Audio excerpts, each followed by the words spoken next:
Good afternoon and السلام علیکم. Campus radio FCCU کے ساتھ میں ہوں آپ کا میزبان موہد خان. سامعین، دنیا میں کسی بھی شخص کی ترقی یا معاشرے کی ترقی کا راز ان کی تاریخ اور لٹریچر سے جڑا ہوتا ہے، اور اس میں رہنمائی فراہم کرتے ہیں ہمیں لٹریچر لکھنے والے اور لٹریچر پڑھانے والے. وہیں دنیا میں کچھ ایسے لوگ بھی موجود ہیں جن کے پاس بیٹھنا ان کی زندگی کا مطالعہ اور لٹریچر ہی رہنمائی اور فیض کا باعث بن جاتا ہے. ہماری خوش نصیبی ہے کہ آج اسٹوڈیو میں بھی ہمارے ساتھ ایک ایسی ہی شخصیت موجود ہیں کہ جب جب نام ساؤتھ ایشیا، ساؤتھ امریکہ کے لٹریچر کا ہوگا تو ڈاکٹر صاحب کا نام صفحہ اول میں آپ پائیں گے. ہمارے ساتھ اسٹوڈیو میں موجود ہیں ڈاکٹر امرتجیت سنگھ صاحب. Sir welcome to the show. Thank you, wonderful to be here. کیسے ہیں آپ سر؟ ٹھیک ہیں بس بالکل بہت. سر سب سے پہلے یہ بتائیے کہ سرزمین پاکستان آ کر آپ کیسا محسوس کرتے ہیں، اور پاکستان سے کیا وابستگی ہے، کیسی یادیں وابستہ ہیں؟ پاکستان آ کے بہت خوشی ہوتی ہے. میں یہ دوسری بار آیا ہوں. میں خیر راول پنڈی کا پیدائش ہوں، تو میں مذاق کرتا ہوں کہ میں تیسری بار آیا ہوں. ٹھیک. اور پھر وہ 2017 میں یہ FCC نے ایک بڑی اچھی انٹرنیشنل کانفرنس کری تھی، تو اس وقت ڈین تھی نقبہ لانگا اور ڈپارٹمنٹ چیئر تھے ڈاکٹر وسیم انور، وہ بھی کنیڈ میں ہیں. تو انہوں نے مجھے بلایا تھا. تو الطاف صاحب اس وقت یہاں ڈین نہیں تھے، وہ یونیورسٹی آف پشاور میں تھے. وہ ہمارے پرانے دوست ہیں. انہوں نے ہمیں اسلام آباد ایئرپورٹ سے پک اپ کر کے ہمیں حسن ابدال لے گئے، پشاور لے گئے، پھر واپس راول پنڈی اور اسلام آباد، پھر لاہور آئے، ننکانہ صاحب گئے، شاہی قلعے کا پورا کیا، ٹور کیا. تو it was a amazing trip. It was only about 10 days, but in 10 days it just felt like I had spent a lifetime here, and everywhere there was love and affection, and I felt so welcome. So اس بار بھی وہی ہو رہا ہے. فرق سے ہے کہ اس بار farmer Christian college کے campus پہ رکا ہوں. پچھلی بار جم خانہ کلب میں رکا تھا. تو اس بار FCCU سے بہت زبردست کنیکشن ہو رہا ہے. I'm getting to know many departments. بہت لوگوں نے، وہ کرنل صاحب نے مجھے کیمپس کا ٹور بھی دیا. تو یس، میری پرانی کچھ یادیں نہیں ہیں، کیونکہ جب پارٹیشن ہوا تو میں صرف 2 سال کا تھا، 2 سال کا بھی نہیں تھا. پر کہانیاں تو سن رکھی تھی نا، سب نے سن رکھی. بالکل. اور کہانیوں کو ہم ڈسٹارٹ بھی کرتے ہیں. ہم جو نیگیٹو چیزوں ان کو یاد رکھنے کی زیادہ کوشش کرتے ہیں، اور جو چیزیں ہر دوسری قسم کی ہیں ان کو بھول جاتے ہیں. ہم نے ایک مکینکس بنایا ہوا ہے جس میں society, culture, politics role play کرتی ہے، کہ ہم دونوں طرف پارٹیشن کے نیگیٹو نیریٹیوز پہ زیادہ فوکس بات کرتے ہیں. تو مجھے تو بہت اچھا لگ رہا ہے. اس بار میں پہلی بار میں گورنمنٹ کالج کیمپس گیا، آج پنجاب یونیورسٹی کیمپس گیا. تو اس بار لاہور کا جو مزہ آ رہا ہے وہ پچھلی بار میں اتنا نہیں آیا تھا. یہاں تھا اس وقت بھی میں قریب 6-7 دن تھا، پر وہ کچھ کلاسز ملی انگلش ڈپارٹمنٹ میں اور کانفرنس میں مصروف رہے. اس کے علاوہ میں انارکلی گیا تھا، پر زیادہ نہیں دیکھ پایا. اس پر امید ہے کہ ابھی میں ایک ہفتہ بھر اور ہوں تو اس پر لاہور کا اور بھی مزہ آئے گا. پچھلی بار ننکانہ صاحب گیا تھا، اس بار کل ہم کرتارپور صاحب جا رہے ہیں، تو وہ بھی اچھا لگتا ہے. امید رہے گی آپ کی جرنی بالکل اچھی رہے، سفر اچھا رہے. ہاں، سر آپ کا جو دور طالب علمی ہے اس کے بارے میں کچھ بتائیے. وہ کیسا تھا اور کب رجحان آپ کا لٹریچر کی طرف آیا؟ کیا بچپن سے ہی لگاؤ تھا، شوق تھا، یا وقت کے ساتھ کس موڑ پہ یہ احساس ہوا کہ اس طرف زیادہ انٹرسٹ ہے؟ نہیں، وہ لٹریچر میں تو بچپن سے ہی تھا. میرے فادر پروفیسر تھے، ان کو بھی پڑھنے لکھنے کا، شاعری کا بہت شوق تھا. تو شروع سے ہی میں میگزین آتے تھے گھر میں، کتابیں اتنی تھی، تو وہ شروع سے ہی میں نے پڑھنا لکھنا شروع کر دیا. اور پھر پہلے ارادہ تھا اکنامکس کی طرف جانے کا، پھر وہ لٹریچر میں چلے گئے MA کے لیے. بلکہ آپ کو میں تھوڑا سا قصہ بتاتا ہوں، کیونکہ میں پڑھائی لکھائی میں اچھا تھا، تو میرے فادر کو امید تھی کہ میں وہ سول سروس میں جاؤں گا. یہاں بھی ہے نا آپ کے جیسے وہ جو ڈپٹی کمشنر بنتے ہیں, کیا بولتے ہیں ان کو, جو سی ایس ایس آفیسرز ہوتے ہیں ہمارے بیسیکلی. ہاں بالکل. تو یہاں انڈیا میں آئی اے ایس آفیسر بولتے ہیں, تو وہ چاہتے تھے آئی اے ایس آفیسر. تو میں جب ایم اے فائنل میں تھا تو میں نے ان کو رکا بھیجا کہ میں نے فیصلہ کر لیا کہ میں ٹیچنگ میں جاؤں گا. تو 2 دن تو وہ بڑے ڈس اپوائنٹ ہوئے, پر انہوں نے کوئی مجھے شکایت نہیں کری. کیوں کہ جو وہ شاعر و شاعری کا پڑھنے لکھنے کا جو شوق تھا انہی سے تو آیا تھا. بالکل انہی کا لیا ہوا تھا. اگر کسی کو میں اس کے لیے بلیم کر سکتا تو انہی کو بلیم کروں گا. تو چپ ہو گئے اور کہتے ہاں اچھا ہے, جیسے جو تمہیں اچھا لگتا ہے وہ کرو. ہاں. تو اس وقت میں میرا خیال 18-19 سال کا تھا. تو تب سے میں نے فیصلہ کیا کہ, اور مجھے شروع سے ہی کچھ ٹیچنگ کی طرف بھی تھا جھکاؤ. اور مجھے یاد ہے میں 5ویں 6ٹھی میں تھا تو میں لوگوں کو ٹیوشن پڑھا رہا تھا. اچھا. غریب بچوں کو تو فری کر دیتا. تو مجھے یاد ہے کوئی لڑکا تھا بنیا, تو وہ کہتا مجھے پڑھا دے. تو میں نے کہا تمہارے سے تو فیس لوں گا. تو وہ بحث ہوتی رہی. وہ کہتا ہے 20 روپے دوں گا. میں نے کہا 20 روپے نہیں, مجھے تو 25 چاہیے. وہ پھر امبالہ میں بولے, ہم امبالہ میں رہتے تھے, امبالہ کینٹونمنٹ میں. تو پھر وہ اس سے بات نہیں پڑی. پر کوئی غریب بچہ مجھے پوچھتا تھا. اور میرے پورے فادر میں بھی, میرے گرینڈ فادر کھاریاں میں ہیڈ ماسٹر تھے, وہ بھی یہی کیا کرتے تھے.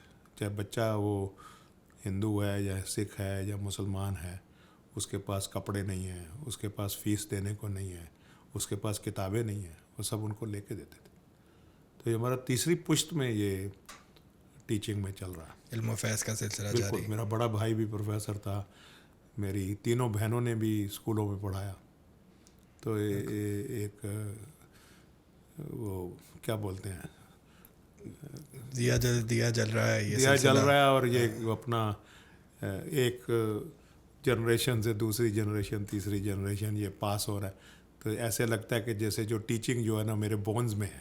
بالکل, یہ ایک لیگیسی ہے جو کنٹینیو کیے ہوئے ہیں آپ. ابھی بھی اب جیسے پنجاب یونیورسٹی نے کوئی زیادہ نوٹس نہیں دیا, تو اور میں جا کے میرا زیادہ کام افریقن امریکن لٹریچر پہ ہے. جی بالکل. تو اس پہ انہوں نے بولنے کو کہا, تو ہم نے جا کے ان سے ڈسکشن کری بچوں کے ساتھ. سر یہ جو زندگی کا اتنا طویل سفر ہے, اس میں آپ نے اتنا کچھ دیکھا, پڑھا اور پھر بالخصوص لکھا اتنا کچھ, تو آج جب اس سفر کی طرف نظر ڈالتے ہیں تو کیا محسوس کرتے ہیں؟ اچھا لگتا ہے. اب ایسا ہے کہ ہر ایک کی زندگی میں کچھ چیزیں ہیں وہ چاہتے ہیں کہ میں کر لوں, وہ میرے میں بھی ہے خواہش. تو مجھے یہ بھی لگتا ہے کہ اب میں نے کوئی 55-56 سال پڑھا لیا. میں نے پڑھانا شروع کیا جب میں 20 سال کا تھا.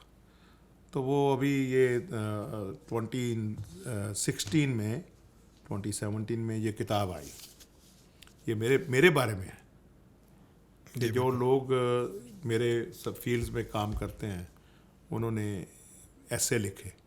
تو کچھ لوگوں کو لکھا کہ بھی ایسے لکھ دو, تو وہ انہوں نے پتہ کیا کہا, انہوں نے کہا ایسے لکھنے کا ٹائم نہیں ہے, آپ ایک امرت جیت کی ایک کہانی سنا دیتے.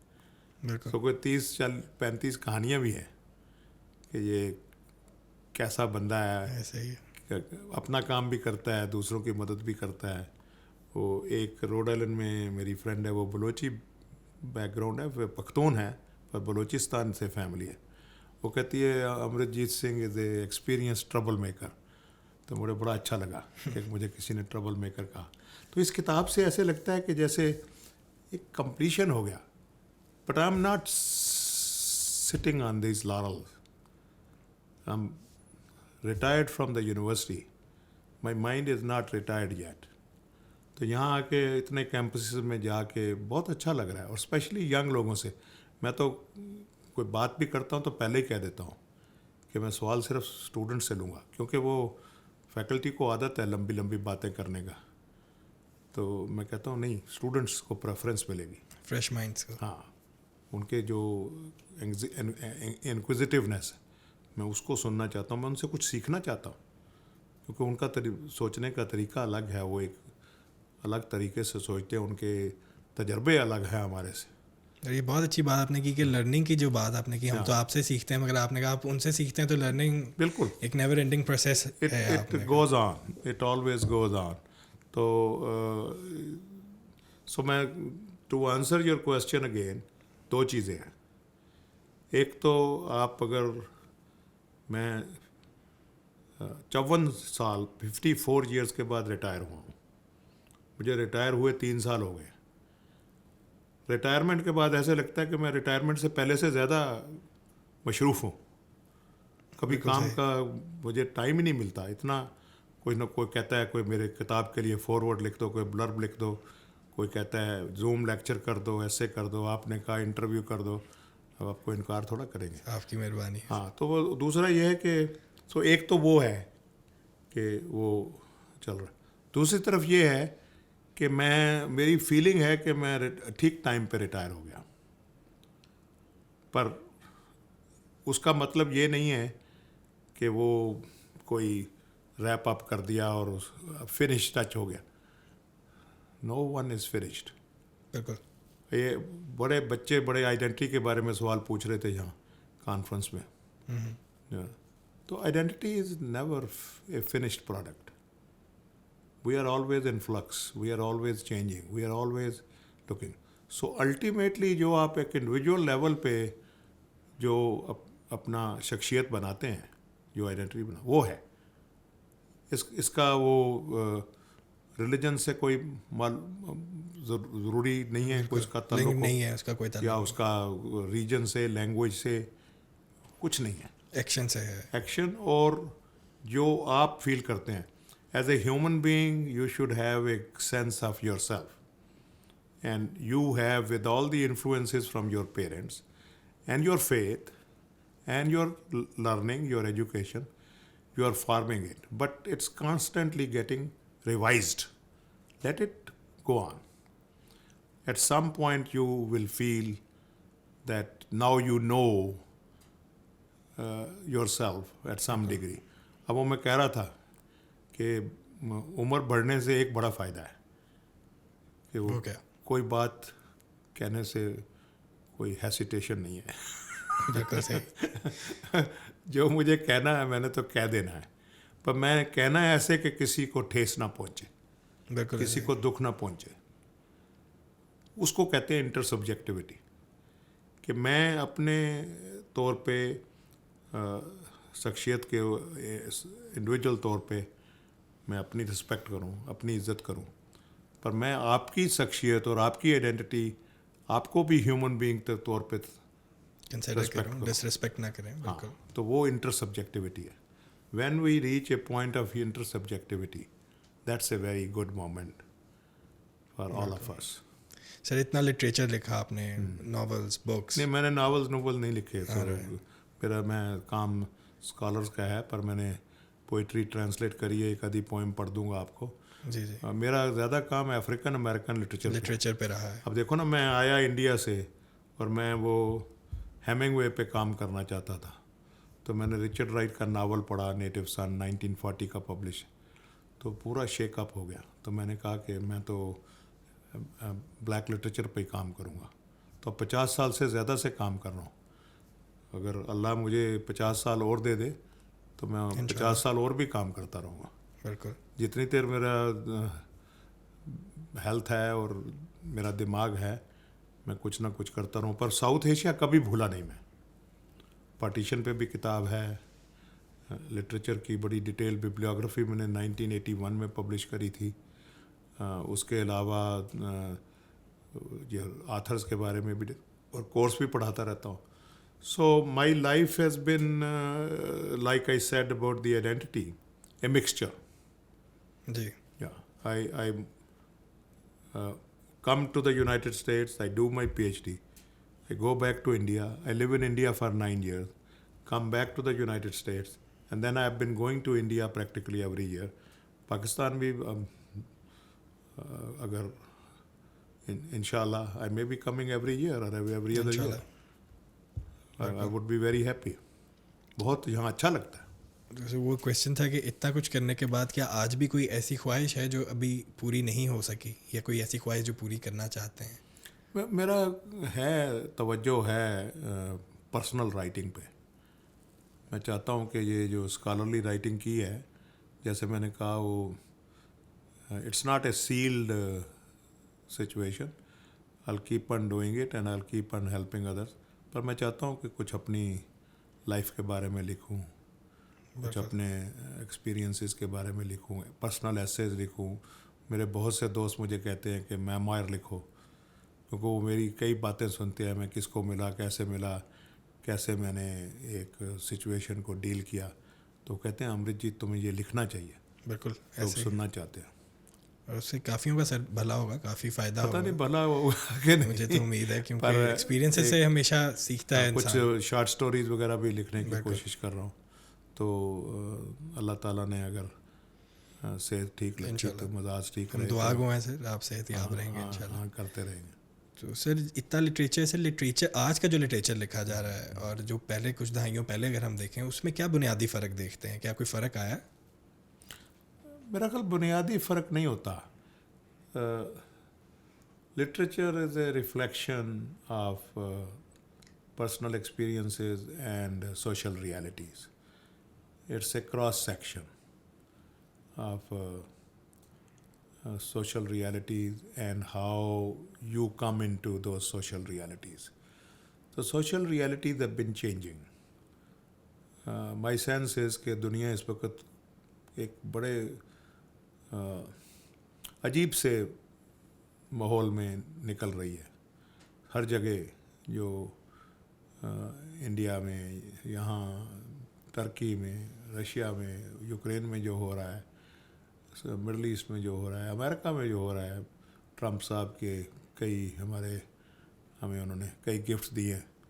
تو وہ is kind of strange, because if you live in America, جہاں آپ نے نہرو کا انڈیا دیکھا ہے، تو ایسے لگتا ہے کہ things are improving. They are not improving enough, but they are improving a little bit. On a slow pace, but things are getting better. تو وہ جو تسلی تھی جتنی بھی تھی، اس میں بھی ہم فیل کرتے تھے کہ جیسے میں جب چھوٹا تھا تو چائنا آ رہا تھا، تو آپ مانو گے نہیں، 10-12 سال کی عمر میں میں اور میرے دوست جو ہیں چائنا اور انڈیا کو کمپیئر کرتے تھے. تو اس کا یہ تھا کہ چائنا نے اپنی ساری پاپولیشن کو کھانا کھلا دیا، ان کو مکان دے دیے. بالکل. پر وہاں ڈیموکریسی نہیں تھی. انڈیا میں جمہوریت تھی، پر لوگوں کو کھانا نہیں مل رہا تھا، اور اتنی گندگی شہروں میں، قصبوں میں. تو ہم کہتے تھے کیا بہتر کیا ہے. اس وقت لگتا تھا کہ چائنا بہتر ہے. اب لگتا ہے کہ جو انڈیا کا ایکسپیریمنٹ تھا جمہوریت کے ساتھ، وہ بڑا ضروری ہے. اب جو بھی ہے انڈیا میں کچھ ہو رہا ہے، پر جو جمہوریت کا جو ایک تجربہ ہے، experiment in democracy along with development, it's a great model for Africa, it's a great model for Latin America. اس لیے وہ ذرا تھوڑا سا ڈسپوائنٹمنٹ ہوتا ہے کہ یہ جو ایک قسم کا دائرہ چل رہا تھا، ایک پروگریس، وہ تھوڑا سا ڈسٹرب ہو گیا.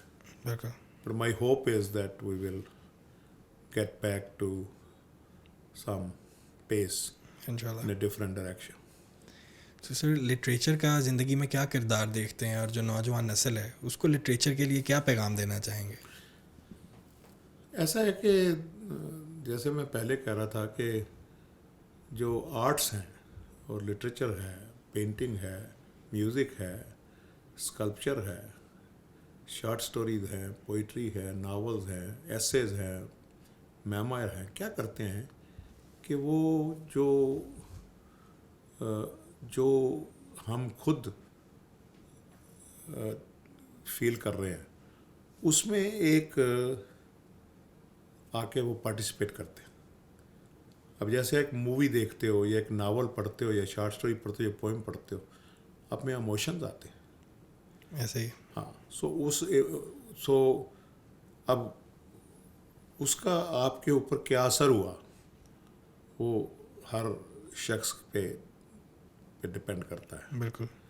پر جو وہ تھوڑا تھوڑا جینٹل افیکٹ ہے، اٹ مینز اے لاٹ. اب میوزیم میں گئے, آپ نے پینٹنگز دیکھی, آپ نے میوزک سنا, تو some thing is being kept alive, something is connecting with you. تو وہ کنیکشن بہت ضروری ہے, کیونکہ آپ ایک کسی بھی ایڈیالوجی میں چلے گئے اور وہاں فکس ہو گئے, اور آپ لٹریچر کو, موویز کو, پینٹنگز کو اپنی زندگی میں نہیں آنے دیتے, جی, تو وہ بہت نقصان ہے. تو لٹریچر سے پرابلم تو نہیں سالو ہوں گے, یہ نہیں ہے کہ کوئی مسئلہ وہ ٹھیک ہو جائے گا. اگر غربت نہیں ٹھیک ہوگی ناول لکھنے سے, پوئٹری لکھنے سے, پر جو وہ من کی, جو امیجنیشن کی غریبی ہے وہ تو نہیں رہے گی نا. بالکل ایسے ہی. ہاں, وہ جو بھوک مری کی غریبی ہے وہ ٹھیک ہو نہ ہو, کم سے کم آپ کا جو امیجنیشن کی غریبی تو نہیں ہوگی نا. آپ change of thoughts. Change of thoughts آپ سوچ سکتے ہیں. غریب بچہ بھی سوچ سکتا ہے, اس کو کوئی, اس کے ذہن میں کوئی چیز آتی ہے, یا اس کو کوئی بڑا بندہ اپنی ہاتھ پکڑ لیتا ہے اس کا, یا اس کو ایک انعام دے دیتا ہے, اس کو کوئی اچھی بات کہہ دیتا ہے, اس کے سر پہ ہاتھ رکھ دیتا ہے, تو اس کے لیے تو وہ بالکل بڑی اچھی چیز ہے نا. اس کے لیے تو it could be a transformative thing. بالکل ایسے ہی. ہاں, تو وہ جو ریلیشن شپ ہے it is mutual. Life feeds literature, and then literature has a way of gently tinkering with life, اور وہ ٹنکرنگ چلتی رہتی ہے, and that tinkering we can not ignore. بالکل ایسے ہی. سر, انٹرویو کے اختتام کی جانب بڑھ رہے ہیں, تو اس لیے آپ سے پوچھیں گے کہ ایف سی سی آ کے اور بالخصوص میڈیا سینٹر آ کے آپ کو کیسا لگا؟ بہت اچھا بن رہا ہے یہ, اور کیمپس تو خیر اتنا بڑا ہے. آئی ہیڈ ناٹ ریئلائزڈ, کیونکہ پچھلی بار جایا تو مجھے کیمپس کا, میں نے پہلے بھی کہا نا, مجھے کیمپس کا اتنا اندازہ نہیں ہوا. مجھے نہیں پتا تھا کہ یہ 100 ایکڑز ہے, یہاں ایک پورا سٹی ہے, اتنے لوگ اس کے اندر رہتے ہیں. آپ کا انٹرمیڈیٹ بھی ہے, ہائی اسکول بھی ہے, امپلائیز رہ رہے ہیں, ان کو سہولیت دی گئی ہے. تو اینڈ دین جو یہاں ہو رہا ہے it is a plural place. جی, سمجھتے ہیں نا کہ اس میں ہر قسم کے لوگ رہ سکتے ہیں. وہ ایک, اس کو شاؤٹ کرنے کی ضرورت نہیں, اس کا جو ایک میسیجنگ ہے وہ سارے لاہور پہ جا رہا ہے. بالکل. تو I think F C C has a very special place in the heart of Lahore, in Gulberg. تو ماشاء اللہ اچھا چلتا رہے, اور اس کا جو مشن ہے وہ چلتا رہے. میں آپ کو ایک اس موقع پہ ایک آپ کو ایک پوئم سنا دیتا ہوں جس کا ریلیشن شپ ہے to what we just said. بالکل سر, بالکل ضرور. تو مجھے وہ لینگسٹن ہیوز پروفیسر بولتے ہیں, تو مجھے تو بہت فائدہ ہے اس کا. جی جی. میں I'm enjoying the glow of a very well known and very nice poet. تو اس نے ایک پوئم لکھی تھی بہت سال پہلے, قریب 100 سال ہو گیا. I too sing America. So he says I too sing America because Walt Whitman leaves of grass he also sang America. وہ گورا بندہ تھا, اس سے وہ 60-70 سال پہلے تھا, 19 سینچری میں تھا. تو وہ کہتا ہے I too sing America, I am the darker brother. They send me to eat in the kitchen when company comes, but I laugh and eat well and grow strong. Tomorrow I'll be at the table when the company comes. Nobody will dare say to me, eat in the kitchen. Or eat in the kitchen then, forgive me. Besides, they'll see how beautiful I am and be ashamed. I too am America. تو جو بھی جو لوگ feel that they are left out, they are not cherished whether they are religious minorities, or they are minorities on caste or anything, they can relate to this sentiment. اور ایک دوست ہیں ہمارے انڈیا میں کے رشی، وہ ویسے تو پروفیسر بایولوجی کے ہیں، ٹھیک ہے، پر اردو میں شاعری بھی کرتے ہیں، تو انہوں نے ٹرانسلیشن کی، بڑی اچھی ٹرانسلیشن کری ہے. میں بھی امریکہ کے نغمے گاتا ہوں، کالے تن کا بھائی میں کہلاتا ہوں. گھر میں جب مہمان کہیں سے آتے ہیں، گھر والے تب مجھ کو یوں سمجھاتے ہیں، دیکھو میز کے پاس نہیں تم آؤ گے، آج رسوئی میں ہی کھانا کھاؤ گے. ان کی بات پہ من ہی من مسکاتا ہوں، کچن میں ڈٹ کر گانا کھاتا ہوں. کھانا کھا کر یوں تگڑا ہو جاؤں گا، ڈیل ڈول پر اپنے میں اتراؤں گا. میں دیکھوں گا پھر مجھے کون سمجھاتا ہے، مہمانوں کے بیچ سے کون اٹھاتا ہے. رخ پر میرے جب رونق لہرائے گی، خوبصورتی میری ان کو بھائے گی. ان کو اپنی باتوں پر شرم آئے گی. میں بھی امریکن ہوں، انہیں بتاتا ہوں، میں بھی امریکہ کے نغمے گاتا ہوں. بہت خوب. تو میں چاہے بلوچی ہوں، چاہے پشتو ہوں، چاہے سندھی ہوں، میں بھی پاکستان کے نغمے گاتا ہوں. بے شک. بہت خوب سر. ہاں اور اسی خوبصورت نظم کے ساتھ پروگرام کا اختتام کریں گے. ہاں جی. ہم انتہائی مشکور ہیں کہ آپ نے اپنے قیمتی وقت میں سے ہمیں وقت دیا، اسٹوڈیو تشریف لائے. اور اسی کے ساتھ ہم پروگرام کے اختتام کی جانب بڑھیں گے. اپنے میزبان کو اجازت دیجیے اس وعدے کے ساتھ کہ آپ اپنا اور اپنے گرد و نواح میں تمام لوگوں کا خیال رکھیں گے. This is your host Mohit Khan signing off. Pakistan زندہ باد.